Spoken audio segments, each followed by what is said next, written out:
আসসালামু আলাইকুম, this is Ashraf. Welcome back to Automania. সবাই কেমন আছেন? আশা করি সবাই ভালো আছেন। আজকে একটা আলফারেড গাড়ির ফুল বডি পিপিএফ ইনস্টলেশন হবে এবং ইনস্টলেশনটা হবে বাল্ক ম্যাটেরিয়াল। এখানে ইউজ করা হবে টেকর্যাপ ইউএসএ। আশা করি সবাই ভিডিওটা দেখবেন এবং পুরো ভিডিওটা দেখে এনজয় করবেন। যদি ভিডিওটা দেখে ভালো লাগে অবশ্যই আমাদেরকে একটা লাইক দিবেন এবং আমাদের ইউটিউব চ্যানেলটাকে সাবস্ক্রাইব করে নতুন নতুন ভিডিও এবং ডিটেইলিং আপডেটগুলো পেতে আমাদের সাথে থাকার চেষ্টা করবেন।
সো এখন ইনস্টলেশনটা ফুল কমপ্লিট।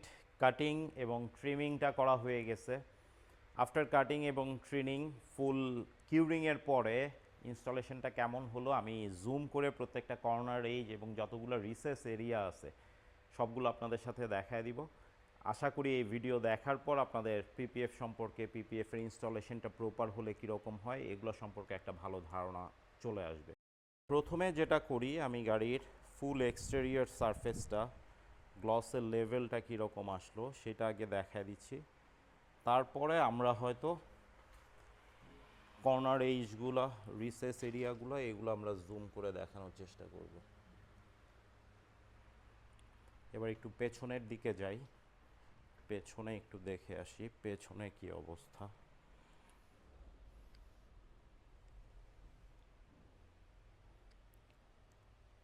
আশা করি গাড়ির গ্লস লেভেল সম্পূর্ণ বোঝা যাচ্ছে। রুফটা একটু দেখায় দিই, ফুল রুফ পিপিএফ করা।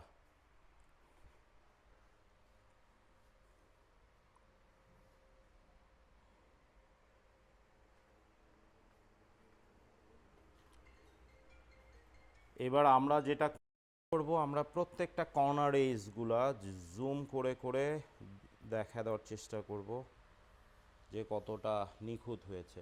এখানে দু একটা জিনিস দেখা যাচ্ছে, এগুলা কিন্তু গাড়ির পেইন্টের চিপস। হ্যাঁ, এখানে কোনো ধরনের ময়লা নাই।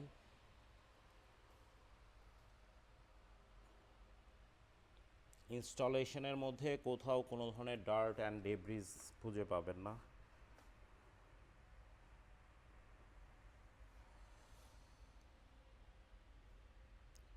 এইটার ডোর কাপটা কিন্তু অনেক বেশি ডিপ, প্রায় 2.5 থেকে 3 ইঞ্চির মতো ডিপ ডাউন আছে, বাট তারপরেও এটা আমরা ওয়ান পিসে খুব সুন্দরভাবে ইনস্টল করে দিয়েছি।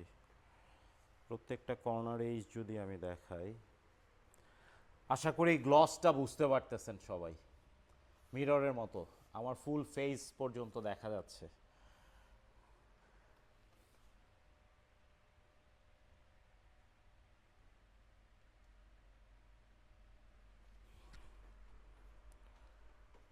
এই পাশটাতে যদি আসি,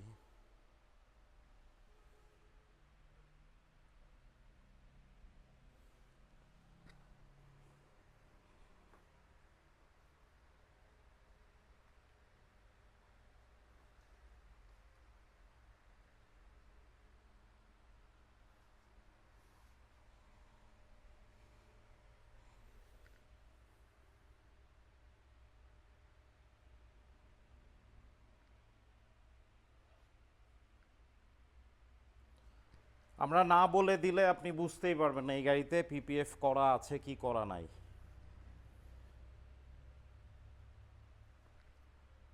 আশা করি ভিডিওটা থেকে সব স্পষ্ট বোঝা যাচ্ছে।